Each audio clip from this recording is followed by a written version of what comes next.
Chapter 12 shows the beginnings of Sidious's training on Megiddo. Sith training is nothing short of torture, essentially designed to make you into a total badass or kill you trying. This is very much in keeping with Plagueis' idea that the dark side will break you down to nothing as a way of remaking you. Plagueis also takes pains to stress the difference between a Sith apprentice and a Jedi Padawan. If you know anything about Jedi training, Padawans are kept in a serene and danger-free environment to allow them to develop their emotional control without any major external influences. For the Sith, who draw on their emotions rather than repress them, a harsh environment that kickstarts rage and survival instinct is what they need. Pain versus comfort. Entropy versus predictability. The teaching of adults versus the indoctrination of children. And this treatment will last no less than a decade. Chapter 13 picks up a decade later, with Master and Apprentice pursuing a herd of zebra analogues across the savanna of this planet called Buoyant, using the Force to summon them in close so they can be killed with a knife. This chase becomes representative of Plagueis' attitudes towards the Force. You must become the object of its fascination to gain power from it. Essentially, a predator-prey relationship. Lure it in and trap it. A far cry from the Jedi idea of harmony. Plagueis also explains that their actions serve dual purposes. Their own purpose by sharpening their skills, and the purpose of nature by culling the herd. So here are Plagueis' attitudes towards the Force. Ashla, the light side of the Force, is a perversion, for darkness has always preceded the light. As examples, he uses the Celestials and the Rakata, who, according to him, seized control of the Force and made it subservient to sentient life. They didn't pronounce judgment, they acted. Now there's an idea that I could get on board with. Plagueis also considers the potentium theory, the idea that light and dark are the result of a Force wielder's intentions, to be a lie, as he sees ample proof that light and dark are separate aspects and intrinsic to the nature of the universe, not the creations of delusional minds. Plagueis sees the powers of light and dark as analogous to the powers of water and fire. However, he doesn't get with the water is creation, fire is destruction idea, and instead uses the actions of glaciers and volcanoes as his examples. Both can change landscapes, but glaciers do so by crushing and eroding what lies beneath, whereas volcanoes spew forth new terrain. Using Force lightning as an example, Plagueis states that in order to fully master the dark side, one must be on the receiving end of its power, as a means of internalizing it. All in all, the Sith seize control of the Force through the dark side and take affirmative action, whereas the Jedi surrender to it and languish in stasis. There came a turning point in the clash of the light against the dark. It came when Yoda found himself alone against the dark. Finally, he saw the truth. This truth, that he, the Avatar of Light, supreme master of the Jedi Order, the fiercest, most implacable, most devastatingly powerful foe the darkness had ever known, just didn't have it. He'd never had it. He had lost before he started. He had lost before he was born. The Sith had changed.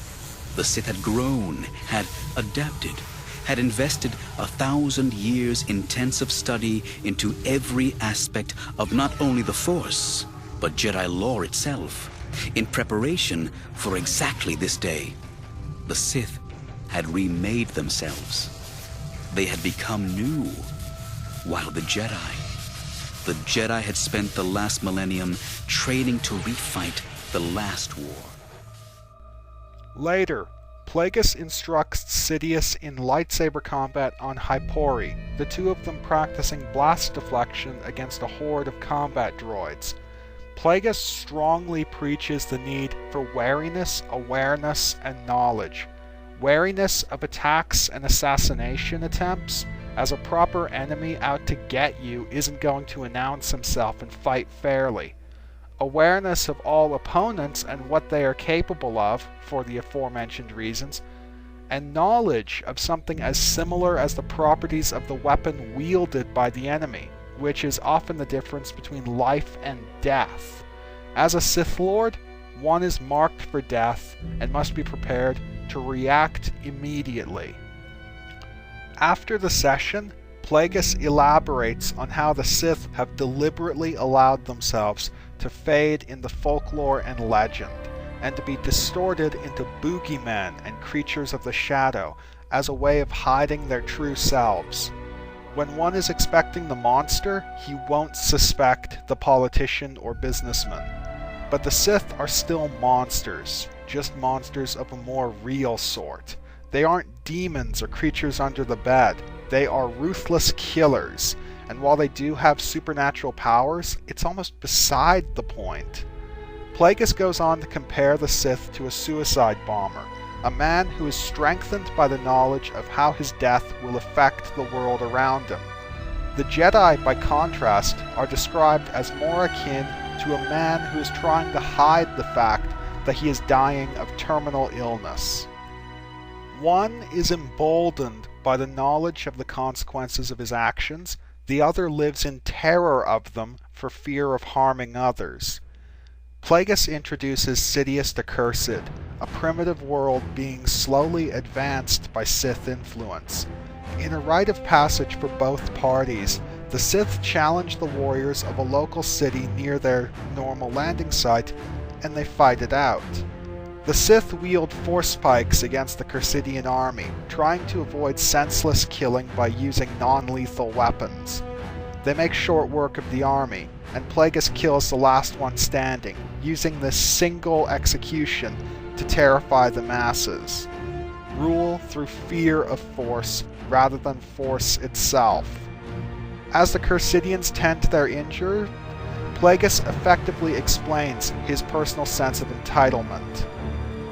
As a Sith Lord, Plagueis considers himself a savior, and believes that every creature should bow at his feet and beg for his approval, because he is working to improve not only the lots of their lives, but the lot of all life. Plagueis considers politics to be a crude game, a necessary evil to this goal, pointing out that we're not living in an age of giants, and to succeed, they must lower themselves to the level of the politicians. They must become as beasts. To prove his point, Plagueis takes a chomp out of the slain Cursidian's excised heart and hands it to Palpatine, and this takes us into the next chapter. In a nice transition from consuming a fresh, bloody heart, Chapter 14 starts with Palpatine being asked about the quality of his steak by a rather good-looking woman that he's hitting on. So, Palpatine's a ladies' man. Yeah, I was surprised too. Anywho, Palpatine and this guy Kinman Doriana are both assistants to Vidar Kim, the current Naboo senator. Palpatine is taken and introduced to various power brokers and high-level politicians by Vidar Kim, who's grooming him as his successor. Palpatine plays politics like a pro, offering nothing but vagaries, but making it seem like something substantial. But then this meet and greet is interrupted by news that Vidar Kim's entire family has been killed. After the funeral, Palpatine is approached by Varuna, who is the only person aware of his collaboration with Plagueis, though obviously he is ignorant to the fact that they're both Sith Lords. Plagueis has arranged for the Trade Federation to manage the export of Naboo's plasma deposits, with Varuna and King Tapalo pocketing a tiny sum from the contracts. Tapalo and Varuna are backed into a corner by this arrangement. Plagueis, through Damask Holdings, is lobbying in the Senate to pass a legislation that is rather unpopular on Naboo, because it puts more power in the hands of the Trade Federation. If they order Vidar Kim to vote in favor, they make themselves look like the Trade Federation's bitch. If they vote against it, they'll be treading on Plagueis' toes.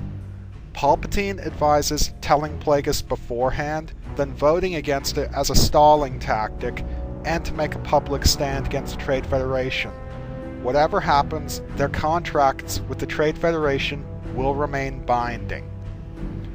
Chapter 15 details Darth Plagueis' various experiments. Remember the Yinkori, that violent race that is immune to Jedi mind tricks that I mentioned way back when? Well, Plagueis called in that favor they owed him, and they gave him a criminal to experiment on.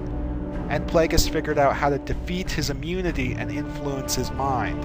He figured out that the Yinkori's resistance to mind tricks was the result of their small number of midichlorians projecting a force-dampening bubble, similar to that of the Ysalamiri in the Thrawn trilogy. During his years of experimenting, Plagueis has reached the conclusion that while the overthrow of the Jedi and the Republic remains a necessary goal, they are confined to the material world, and that the true Sith imperative is usurping control of the Force from whatever forces are currently controlling it. In essence, Darth Plagueis wants to overthrow God. Obviously or ironically, take your pick, Plagueis doesn't believe in God, and spitefully dismisses the theory that the Force is guided and controlled by discorporate entities who have ascended to a higher plane of existence. Any fan of the Clone Wars TV series will know that this is a reference to the Mortis Anchorites, the family. Plagueis also muses over the ancient Sith's quest for immortality, considering their failure being their attempt to vampirically feed off the energies of others rather than tapping more deeply into the Force itself by learning to control the midichlorians. Plagueis also theorizes about the alternative benefits brought about by such knowledge, like the ability to influence the minds of others by using the midichlorians to chemically and physically alter their brains, completely bypassing any willpower-based defenses or force-based defenses, allowing him to control and influence even Jedi. Most importantly, Plagueis also starts theorizing about an even more daring use, to compel the midichlorians to conceive Force sensitives within a female without the need for a male breeding partner. However, Plagueis considers all of this a moot point until the Jedi Order is destroyed, as their strong light side influence disrupts his experiments. While on Dathomir, Palpatine is approached by one of the Night Sister Force Witches, and she turns over her newborn Zabrak son to him, wanting to save him from the servitude and exploitation that her female-dominated clan will subject him to. Meet Baby Maul. Plagueis and Sidious meet at the next Sojourn gathering.